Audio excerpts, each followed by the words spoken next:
nos han consultado acerca de qué es lo que debe suceder o qué tiene que suceder con el salario en estos tiempos donde nos encontramos, no solamente en una situación de una pandemia, sino en la suspensión de todas aquellas labores que no se consideran esenciales desde el 31 de marzo, por virtud de un acuerdo publicado en el Diario Oficial de la Federación de la Secretaría de Salud, ¿no?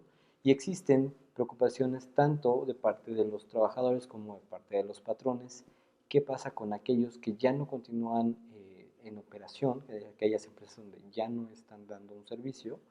Y qué es lo que debe hacerse con el salario.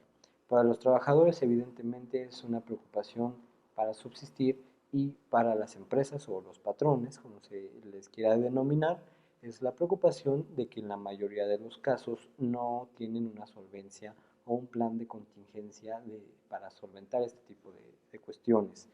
Muchas de las empresas de nuestro país son micro, pequeñas, medianas empresas que no tienen previsto algún fondo específico para para solventar este periodo de suspensión de labores.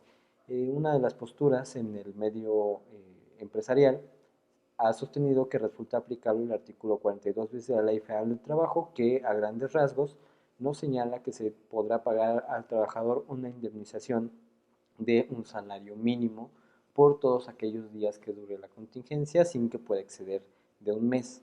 Y en la parte del gobierno, en la parte de la postura oficial, han dicho que no se puede disminuir el salario en ningún caso.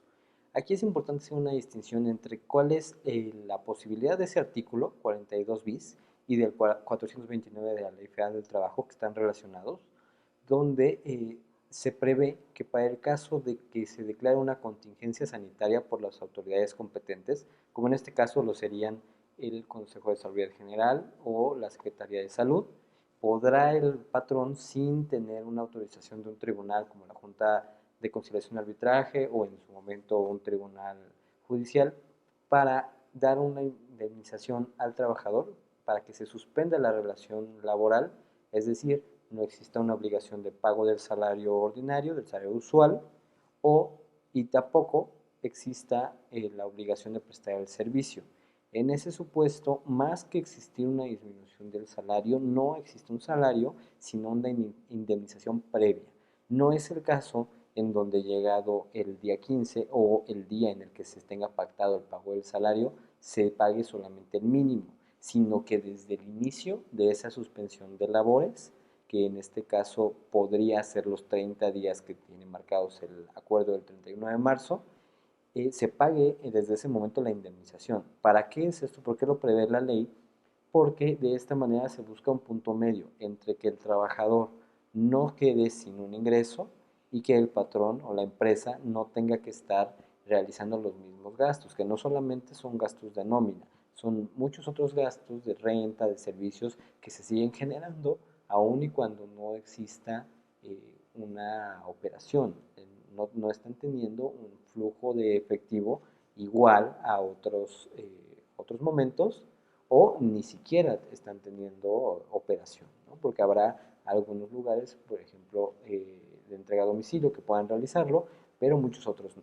Entonces, en ese caso, solamente cuando se suspende la relación y ni el patrón pague el salario, pero tampoco se obligue al trabajador a prestar un servicio, ni siquiera desde casa, en ese supuesto sí se puede pagar una indemnización calculada con base en el salario mínimo. Cada empresa decidirá si son 2 semanas, 3 semanas o los 30 días que marca este acuerdo. Es importante decir que este artículo, estas disposiciones, lo limitan a un mes. No puede exceder de un mes esta suspensión de labores. ¿Qué pasa cuando termina esa suspensión? Sea de 2 semanas, 3 o los 30 días.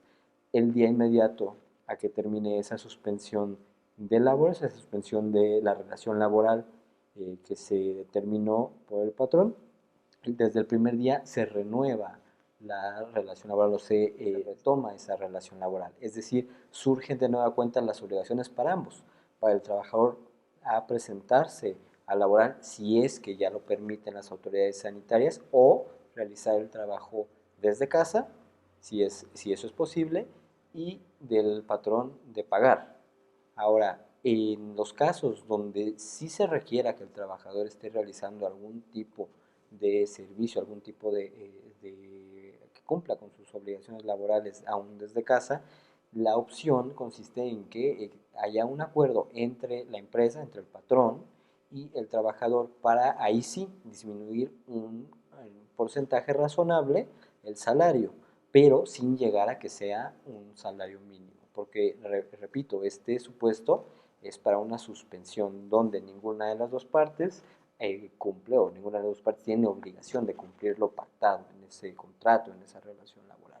Si no es el caso, deberá buscarse una solución en donde de manera individual se lleguen a acuerdos para poder solucionar este problema.